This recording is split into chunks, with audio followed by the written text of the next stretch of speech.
Hai, saya Adam. Saya akan menjelaskan review dari jurnal milik Iis Gindarsyah tahun 2017 yang berjudul Indonesia Strategic Hedging and the South China Sea. Yuk, simak penjelasannya.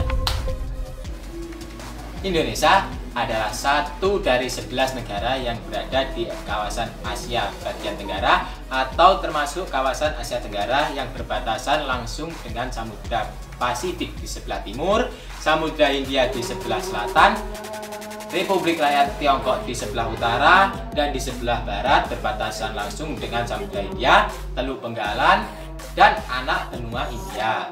Semua negara yang ada di kawasan Asia Tenggara terhimpun dalam organisasi geopolitik ekonomi, yaitu Perhimpunan Bangsa-Bangsa Asia Tenggara atau lebih dikenal dengan sebutan ASEAN. Indonesia merupakan satu-satunya negara kepulauan yang telah diakui di bawah Konvensi Perserikatan Bangsa-Bangsa tentang Hukum Laut. Dalam menjalin hubungan internasional, Indonesia tidaklah berjalan dengan mulus. Dalam satu dekade terakhir saja, Indonesia selalu bersitegang dengan Cina terkait dengan Laut Cina Selatan. Tidak hanya dengan Indonesia, Cina juga bersitegang dengan negara-negara lain yang terletak di dekat Laut Cina Selatan. Klaim dari Cina yang menyatakan bahwa wilayah laut tersebut sebagian dari negara mereka banyak mendapatkan protes dari berbagai negara di ASEAN, terutama adalah Vietnam. Pernyataan Cina didasarkan pada nilai-nilai historis wilayah tersebut, di mana mereka menganggap secara historis Laut Cina Selatan merupakan bagian dari perairan Cina, bukan daerah perairan internasional ataupun milik negara lain. Kenyataannya, ini berdampak besar terhadap konsensus pembuatan hukum Laut Jenewa di tahun 1958 dan perumusan berbagai resolusi mengenai hukum laut lainnya. Lokasi yang dianggap strategis dari segi ekonomi dan politik menjadi latar belakang lainnya mengapa Cina secara konstan mempertahankan laut ini. Secara formal, Indonesia menyatakan diri bukan sebagai negara pengklaim dalam sengketa Laut Cina Selatan. Akan tetapi, banyak analis yang mengatakan bahwa Indonesia seharusnya juga dianggap sebagai pengklaim.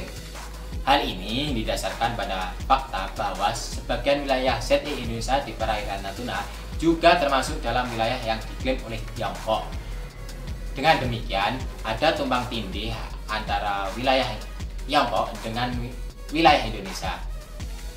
Jika dilihat kembali berdasarkan perspektif hukum internasional, pendapat bahwa Indonesia seharusnya menjadi negara pengklaim tidak dapat dibenarkan. Hal ini dikarenakan klaim Tiongkok dengan 9 garis putus-putusnya tidak didasarkan pada hukum internasional yang sah, tetapi hanya berupa klaim sejarah. Padahal dalam hukum internasional, secara UNCLOS, laut teritorial dan zona ekonomi eksklusif dihitung dari garis pangkal daratan.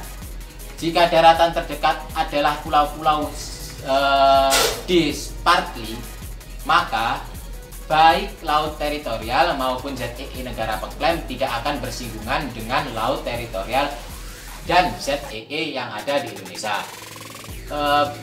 Baru-baru ini, Presiden Joko Widodo menegaskan kembali bahwa klaim Cina tidak memiliki dasar hukum dalam hukum internasional.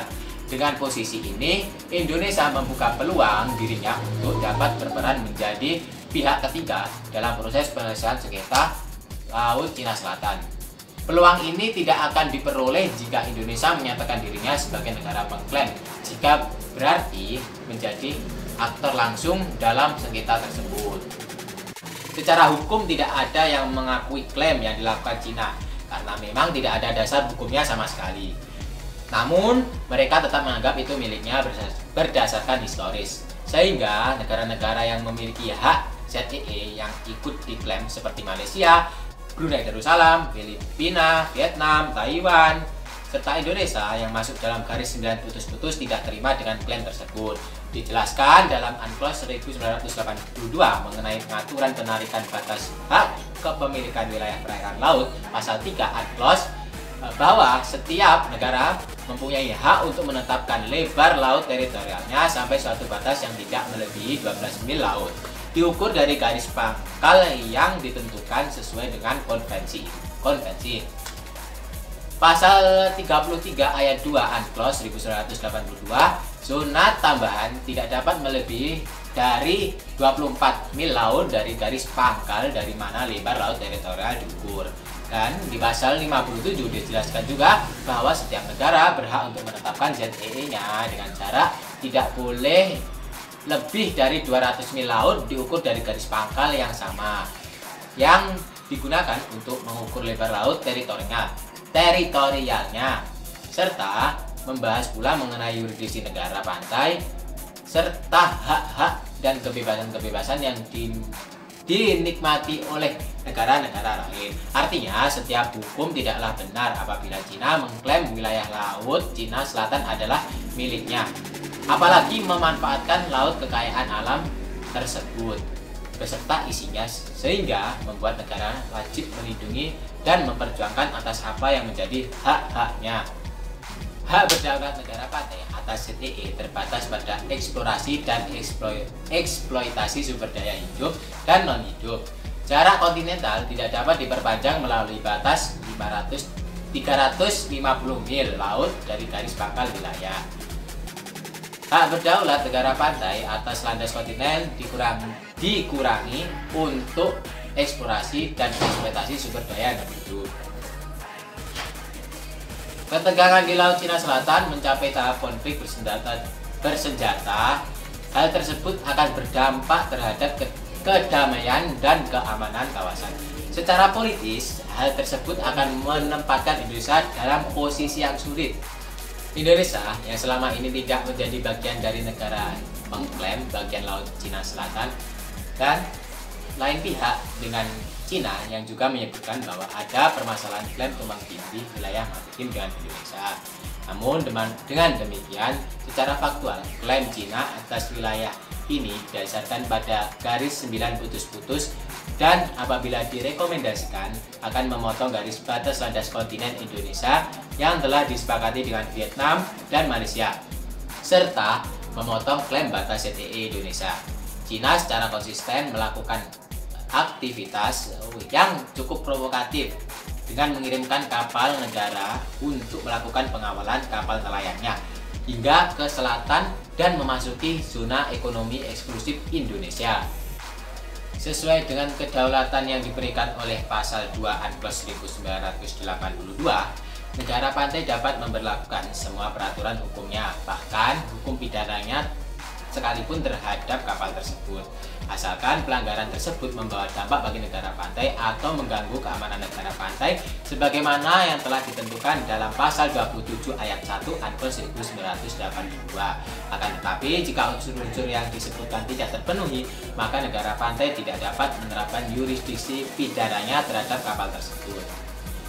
Kewilayahan Laut Indonesia juga diatur dalam Unclos 1942 telah diperkuat melalui UU nomor 32 tahun 2014 tentang kelautan. Undang-undang ini menjadikan deklarasi Juanda 1957 junto Unclos 1982 sebagai salah satu momentum penting untuk menjadikan pilar memperkokoh keberadaan Indonesia dalam suatu negara ini. Yang terakhir, dengan adanya jurnal karya Iskandar Shah ini, setiap orang yang membaca akan tahu betapa kayanya Indonesia dengan kekayaan dan potensi alamnya, di mana alam Indonesia ini harus dijaga dari ancaman-ancaman yang mengintai baik dari dalam maupun luar negeri. Dari segi penulisan, penulis membuat karya ini dengan bahasa yang sangat baku dan menggunakan sumber-sumber yang dapat dipercaya sehingga hasilnya pun dapat dipertanggungjawabkan.